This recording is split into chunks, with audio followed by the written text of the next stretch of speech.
When people ask me what betrayal feels like, I don't think of lies or cheating or backstabbing. I think of a necklace. It wasn't the most expensive thing I owned. It wasn't the biggest diamond or the shiniest jewel, but it was the last gift my husband Robert gave me before he died. I still remember the night he clasped it around my neck. It was our 25th wedding anniversary. He was never a man of grand gestures, never the type to buy flowers every week or write long letters. But when he did something special, it meant the world. He took me to the little Italian restaurant, where we'd gone on our very first date. He ordered the same wine we had shared 25 years earlier. And then, when dessert arrived, the waiter placed a small velvet box on the table. I laughed, thinking it was a mistake. Robert wasn't flashy, but when I opened it and saw the delicate silver chain and the diamond that caught the candlelight, my eyes filled with tears. He leaned across the table, took my hand and said, "This is so you'll always remember me, no matter what happens." 2 years later, he was gone. A heart attack in his sleep. Quick, cruel, unforgiving, and that necklace became the closest thing I had to holding his hand again. I wore it on special days. I touched it when I felt weak. It wasn't just jewelry, it was a lifeline. So when my daughter-in-law Clara admired it one evening, "Oh Mom, this is stunning. It would look perfect with my anniversary dress." I hesitated. My first instinct was to protect it, to keep it close, but she smiled so sweetly. She called me Mom, and in that moment, I thought, why not? She's family now, she'll treat it with care. So I fastened it around her neck myself, my hands trembling slightly. "Take care of it," I whispered. "It means the world to me." She kissed my cheek, and promised she would. Weeks passed, I thought nothing of it. Clara had borrowed scarves, handbags, even a bracelet before, and always returned them. I trusted her. I wanted to trust her. But one Saturday afternoon, as I was cleaning out my jewelry box, I noticed the empty spot where the necklace should have been. My heart sank. I picked up the phone, and dialed her number. "Sweetheart," I said gently, "do you still have my necklace?" There was a pause. A silence so sharp I could almost hear her smirk through the line. Then she said words that froze me where I stood. "Oh, I kept it safe for you. Don't worry, it looks better on me anyway." Better, on her. The room tilted. I gripped the phone so tightly my knuckles turned white. That necklace wasn't hers. It wasn't just metal and stone. It was Robert. It was my marriage. It was my life. And she had claimed it, as if I no longer mattered. I turned toward Daniel, my son, my only child. Surely he would speak up. Surely he would defend me. But Daniel never looked at me. He just stared at the floor, silent, complicit. And in that silence, I realized something more devastating than the theft of the necklace. I hadn't just lost jewelry. I had lost my son. And what happened after that was only the beginning. When Daniel married Clara, I thought my life had finally come full circle. I had raised my son alone, after Robert passed. Every decision, every sacrifice I made was for him. I wanted him to find happiness, to build a family, to have the kind of love I once had. So when he brought Clara into our lives, I embraced her with open arms. At first she seemed like a blessing. She called me Mom instead of Mrs. Evans. She brought over flowers on Sundays, hugging me like I was her own mother. She'd ask about my recipes, my favorite books, even my old family traditions. "Mom," she once said, draping one of my scarves over her shoulders, "you're the sweetest mother-in-law in the world." And I believed her. Of course I did. What lonely widow wouldn't want to feel needed again? But what I didn't see then, what I refused to see, was that Clara was slowly testing me, borrowing things, asking for favors, seeing how much I would give before I ever dared to say no. At first it was small, a borrowed handbag, a pair of earrings, then it grew. "Mom, the rent is due, and Daniel's paycheck hasn't cleared yet. Could you spot us $500? Of course, I wanted them to be secure. Then came groceries, then medical bills, then school fees for the children they had accidentally, sooner than they could afford. And every time they asked, I gave. Because in my mind, that's what family does. What I didn't notice was how quickly it went from appreciation to expectation, from "thank you, Mom, you're a lifesaver" to "did you forget to send the transfer this month?" Some nights, I sat at my kitchen table with my calculator, adding up the amounts: $500 rent, $200 for food, $300 for Clara's dental emergency, another $800 for car repairs. Month after month, year after year, by the third year I had spent over $50,000 on them. $50,000 from my savings, $50,000 from the inheritance Robert had left for me, money that was supposed to keep me safe in my old age. And yet, despite all of it, I told myself it was worth it. Daniel and Clara had a home, the children were cared for, and I was part of their lives. Or so I thought, because then came the necklace. I had always been protective of it. I rarely wore it outside the house. It wasn't about the value, though it was worth plenty, but about what it symbolized. Robert's last gift, his last words at that candle-lit table: "This is so you'll always remember me, no matter what happens." So when Clara admired it one evening, I felt a pang of hesitation. "Oh, Mom," she said, her eyes wide, "this is stunning. It would look perfect with my anniversary dress." Her voice was sweet, her smile warm, and Daniel was watching. So I swallowed my hesitation. I unclasped the necklace and placed it around her neck myself. "Take care of it," I whispered. "It means the world to me." She promised she would. For weeks after I thought nothing of it. She had borrowed things before. She always returned them. Why would this be any different? Until that Saturday afternoon, when I opened my jewelry box and saw the empty space. My heart dropped. My fingers trembled as I reached for the phone. "Sweetheart," I said gently, when Clara answered, "do you still have my necklace?" There was silence on the line, a silence so sharp it sliced through me. Then she said, in a voice dripping with smugness, "Oh, I kept it safe for you. Don't worry, it looks better on me anyway." The world tilted, my stomach churned. Better, on her. I clutched the phone tighter, my mouth opened,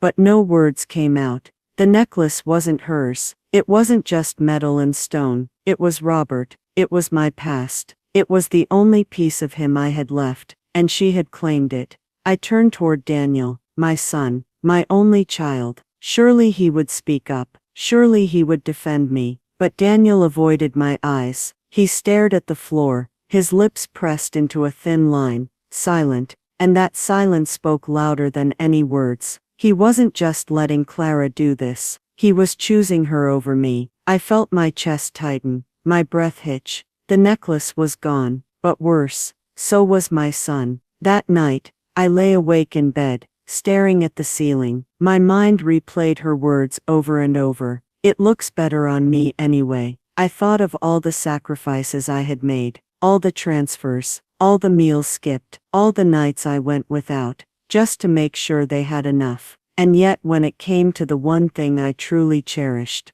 the one thing I begged to keep, I was dismissed, cast aside, like I wasn't family at all. I didn't know it then, but that was the night. Something inside me began to change. Because betrayal has a way of turning grief into anger, and anger into resolve. And the moment Clara told me I wasn't worthy of my own husband's memory, she lit a fire I never knew I still had. The morning after Clara's cruel words, I sat in the kitchen with a cup of tea gone cold, staring at the steam as it faded. I hadn't slept. Every time I closed my eyes, I saw her smirk. "It looks better on me anyway." It wasn't just about the necklace. It was about everything. The rent money, the groceries, the school fees, the endless stream of excuses and emergencies. And Daniel, my Daniel, standing by silently, as though I no longer mattered. For the first time, the weight of those years hit me. I wasn't supporting my family.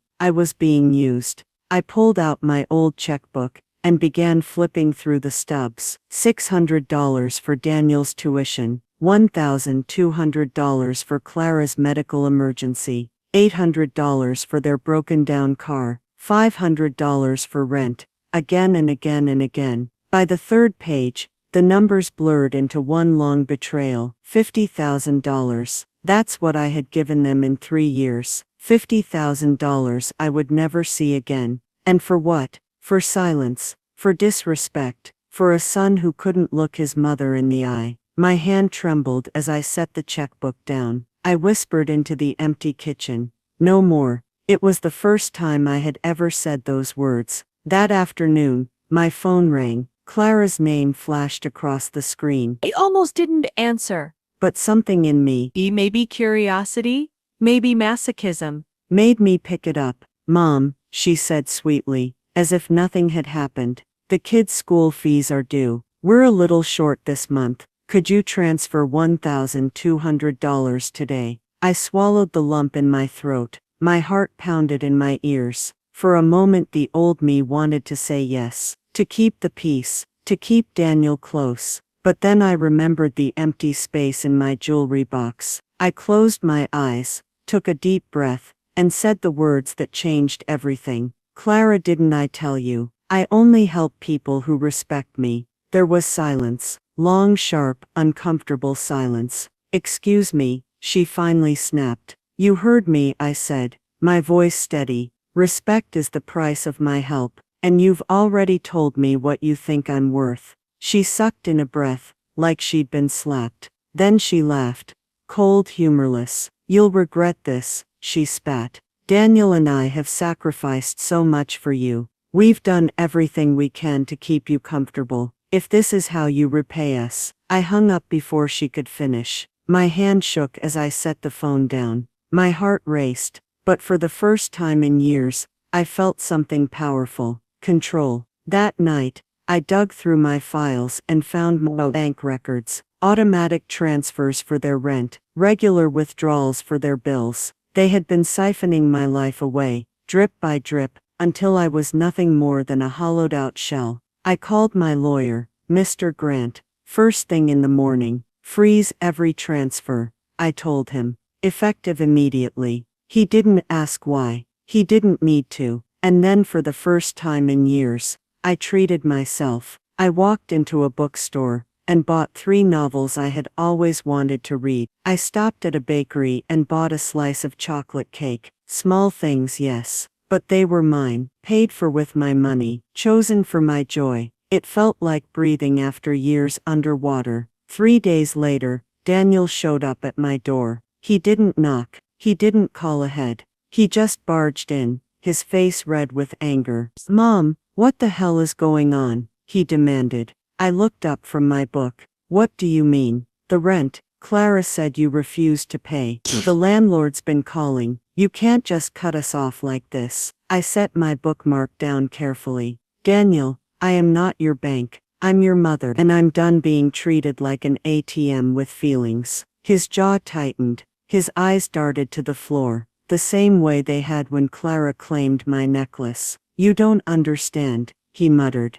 We're struggling. We have kids to feed, and I fed them. For 3 years, I've given you more than $50,000. Do you know what that's done to my savings, to my retirement? His silence was answer enough. You and Clara made your choices, I continued. It's time you start living with them. His face twisted with something ugly, something I had never seen before. You'll regret this, he hissed. Clara's right, you've changed. He stormed out, slamming the door so hard the walls shook. I sat there, my heart pounding, my hands trembling, but I didn't chase after him. I didn't apologize, because for the first time I realized I wasn't the one who had changed. I was the one who had finally woken up. That night, as I locked the doors and turned out the lights, my phone buzzed with a new message. It wasn't from Daniel, it was from an unknown number. The message read, "You can't take care of yourself anymore. It's time someone else did." I stared at the screen, my blood running cold. This wasn't over, not by a long shot, and deep down, I knew, Clara and Daniel weren't done with me yet. 3 days passed after Daniel stormed out of my house. I half expected him to cool off, to call, to apologize the way he used to when he was a boy, and knew he'd crossed a line. But Daniel didn't call. Instead, Clara did. Her voice was sugar-coated, but I could hear the venom beneath. Mom, Daniel told me what happened. We know you're under a lot of stress. And maybe you're not thinking clearly. We just want what's best for you. I clenched my jaw, not thinking clearly. The insult was hidden in politeness, but I could feel the sting. I'm thinking clearer than I have in years, I replied. She sighed, dramatically. Well, you'll see soon enough. We're coming by tomorrow with someone who can help. I hung up without answering. My stomach churned. I didn't know what she meant, but I knew it wasn't good. The next afternoon my doorbell rang. When I opened it, Clara and Daniel stood there, flanking a tall man in a gray suit. He carried a leather briefcase and a smile that didn't reach his eyes. Mrs. Evans, he said smoothly, extending a hand. I'm Mr. Cole. I represent your son and daughter-in-law. We'd like to discuss some important matters regarding your future. I stepped aside reluctantly. They walked in like they owned the place, Clara strutting across my living room, as if it were hers. Mr. Cole spread a stack of papers across my dining table. Your children are concerned about your financial well-being. We think it's best to establish a power of attorney. Daniel and Clara would manage your accounts, ensuring you don't make mistakes. Mistakes, I repeated, my voice sharp. Clara jumped in quickly, her tone syrupy. Mom, it's not an insult. You're getting older, these things are complicated. Wouldn't it be easier if you let us handle it? I stared at the papers. Neat lines of text, legal jargon, the kind of trap that looked harmless, until you signed your life away. I looked up, meeting Mr. Cole's eyes. Tell me, I asked, how much will Daniel and Clara pay you once they control my accounts? His smile faltered. I gathered the papers in one sweep, and dropped them straight into the trash. If you want my money, I said coldly, prove in court that I'm incompetent. Clara's face twisted, her sweetness evaporating in an instant. Daniel's fists clenched at his sides. You're making this harder than it needs to be, Mr. Cole warned. I've survived harder things than this, I replied. They left in silence, but as the door clicked shut behind them, I knew this was only round one. It started small. A neighbor mentioned Daniel had asked if I seemed confused lately. Another said Clara had inquired about whether I wandered the neighborhood at night. Then at the pharmacy, the clerk leaned in and asked gently, Mrs. Evans, are you all right? Clara mentioned you've been forgetting your prescriptions. I stared at him, my chest tightening. Forgetting? Clara had picked up my medications twice, claiming she was doing me a favor, and now she was twisting it into evidence of decline. They weren't just trying to take my money, they were trying to erase me. One rainy morning, a sharp knock rattled my front door. I opened it to find a woman in a gray cardigan holding a clipboard. Mrs. Evans, I'm with Adult Protective Services. We've received reports that you may be at risk. I need to conduct a wellness check. My heart raced. Reports from who? She glanced at her papers. Anonymous sources. It says here you've shown erratic financial behavior, cut off contact with your family, and installed unnecessary security systems. I almost laughed. Bitter, hollow laughter. That was Clara's handwriting without a doubt. I forced a calm smile. Oh, Ma'am, I appreciate your concern, evil. but before I answer any questions, I'd like to call my lawyer. She frowned. If you have nothing to hide, you shouldn't mind. If I have nothing to hide, I cut her off, then you shouldn't mind waiting. My fingers trembled as I dialed Mr. Grant, my attorney. 20 minutes later, he arrived, rain dripping from his coat. He walked into my living room like a shield. This woman is in full possession of her faculties, he told the social worker firmly. Oh, Unless you have a court order, this interview is over. The woman pursed her lips, scribbled something on her clipboard, and left. I watched her car disappear down the street, my body still shaking. They're building a case, Mr. Grant said grimly. They want guardianship. Be ready. That night, I double-checked every lock, pulled the curtains tight, and tried to sleep. At 2 a.m., a noise woke me, a scrape at the back door. My heart hammered as I grabbed the phone. Hello? I whispered into the dark. Silence. Then footsteps retreating. Hey.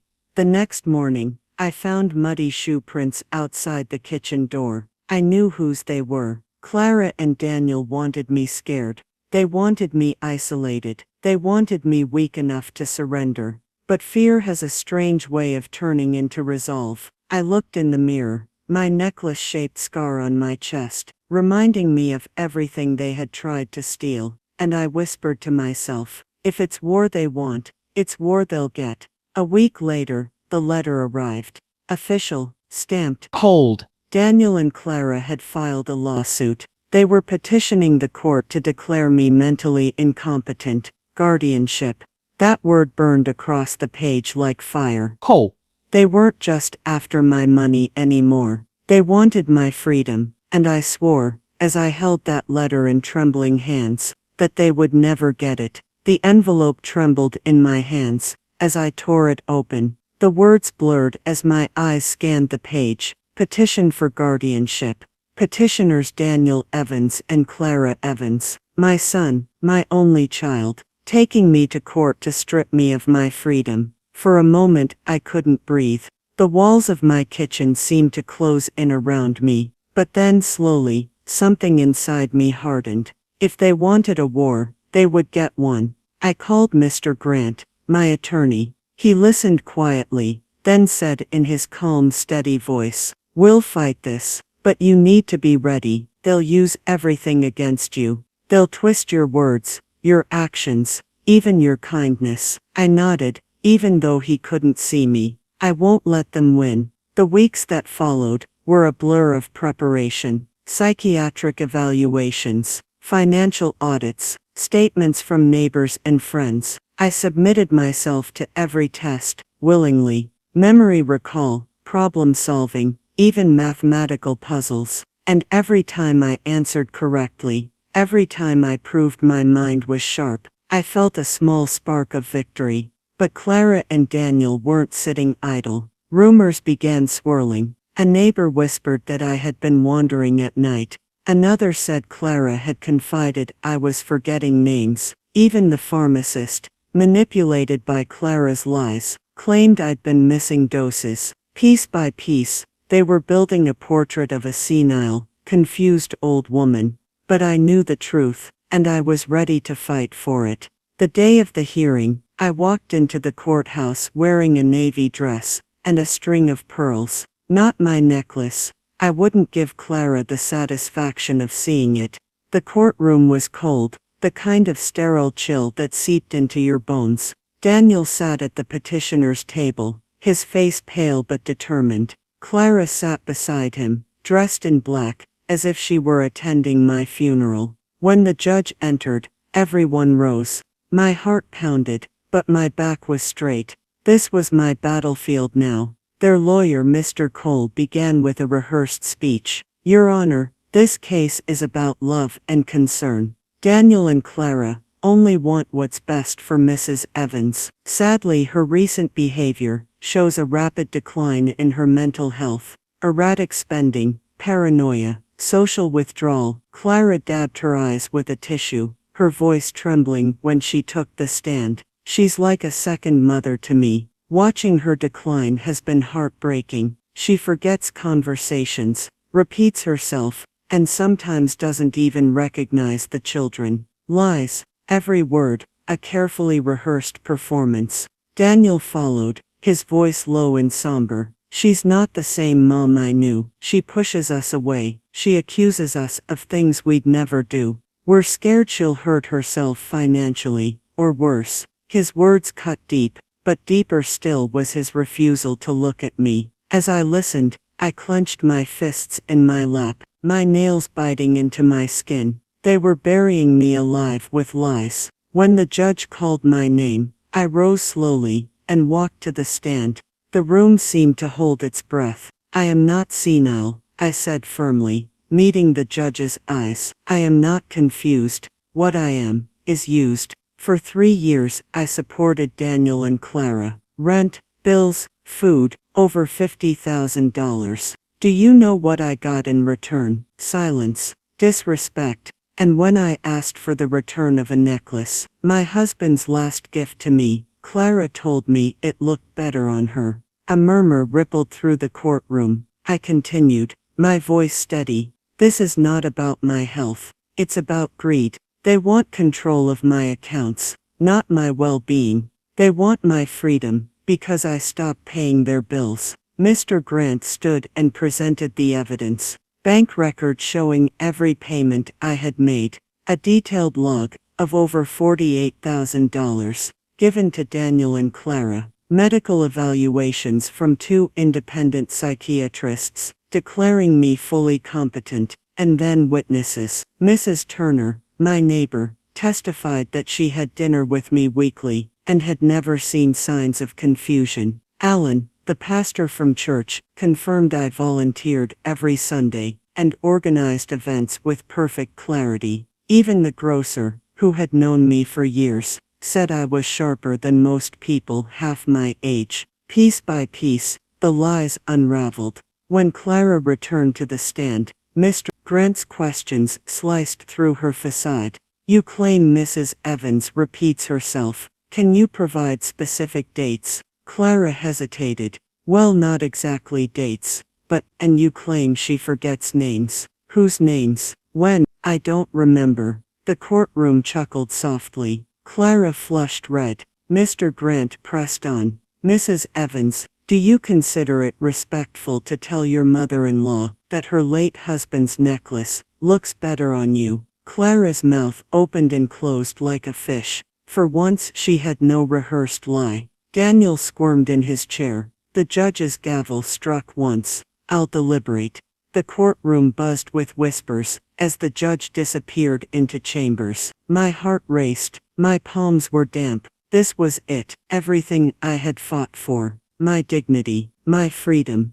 My husband's memory. If the judge believed their lies, I would lose everything. I closed my eyes and whispered to Robert, wherever he was, please, help me win this. Minutes dragged like hours. Then the doors opened. The judge returned. Everyone rose. The courtroom fell silent as he adjusted his glasses, looked at Daniel and Clara, then at me. Having reviewed the evidence, he began, his voice heavy, deliberate, and in that moment, the world seemed to stop. The judge's voice was steady, but every syllable felt like thunder in my chest. Having reviewed the evidence, the testimonies, and the psychiatric evaluations, he paused, his gaze shifting from Daniel and Clara to me. This court finds no reason to grant guardianship. Evans is of sound mind and body. The petition is denied. The gavel struck. Bang, it was over. A rush of relief swept through me so suddenly, I almost wept. My hands trembled as I clutched the rail in front of me, holding back tears. Clara gasped audibly, her face pale with shock. Daniel sat frozen, staring at the table, as though the ground had just given way beneath him. The judge wasn't finished. Furthermore, I caution the petitioners, financial exploitation of the elderly is a serious matter. This court will not tolerate manipulation masquerading as concern. Clara's mouth opened as if to protest, but no sound came out. The humiliation painted her face red, her tissue crumpled in her fist. For the first time in years, I felt taller, stronger, free. Outside, the sunlight felt warmer than I remembered.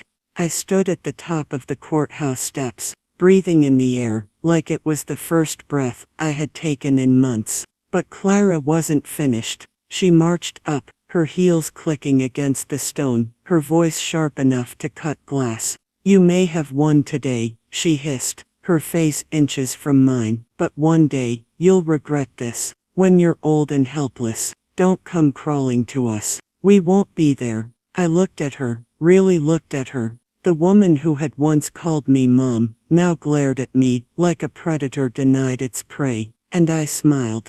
A slow, calm smile that made her flinch. I've been alone for years, Clara, I said softly. The difference is, now it's my choice. Daniel said nothing. He couldn't even look at me. And in that silence, I understood that I had lost him. Not today, not yesterday, but years ago, when he let his wife's greed outweigh his mother's love. I turned away, walking down those courthouse steps with my head high, leaving them behind in the shadows where they belonged. That night, I unlocked the safe in my bedroom. My hands were steady as I pulled out a small velvet box. Inside lay the necklace, the real one, the one Robert had given me on our anniversary. Clara had thought she'd stolen it, parading around with what she believed was my most precious treasure. But what she didn't know was that I had commissioned a replica years ago, for travel. The chain she wore so proudly was nothing but a copy. The real diamond had never left my possession. I clasped it around my neck, the cool silver resting against my skin, and for the first time in years, I felt Robert's presence beside me. Clara and Daniel hadn't just lost in court, they had lost the battle for my heart, for my loyalty, for my legacy, and I had won, quietly, completely. In the weeks that followed, I made changes, big ones. I sold the house that had become too full of memories and too empty of joy.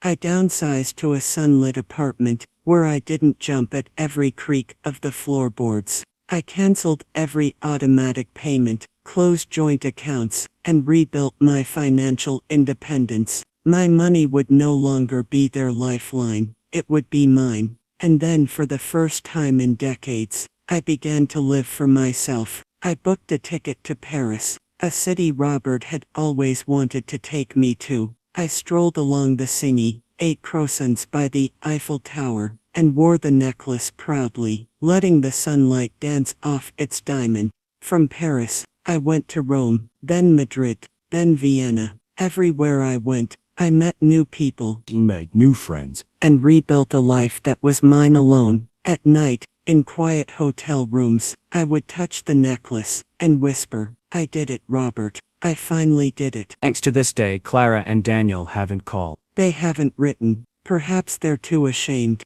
Perhaps they're still angry. But it doesn't matter, because I learned something more valuable than money, more powerful than revenge. Love cannot be bought, respect cannot be stolen, and freedom is priceless. I no longer cry when I think of the necklace. I smile, because it reminds me not of what I lost, but of what I gained, the strength to stand up for myself, the courage to say no, and the wisdom to know that sometimes family is chosen, and sometimes letting go is the truest form of survival. So the next time someone asks me what betrayal feels like, I'll still say, a necklace.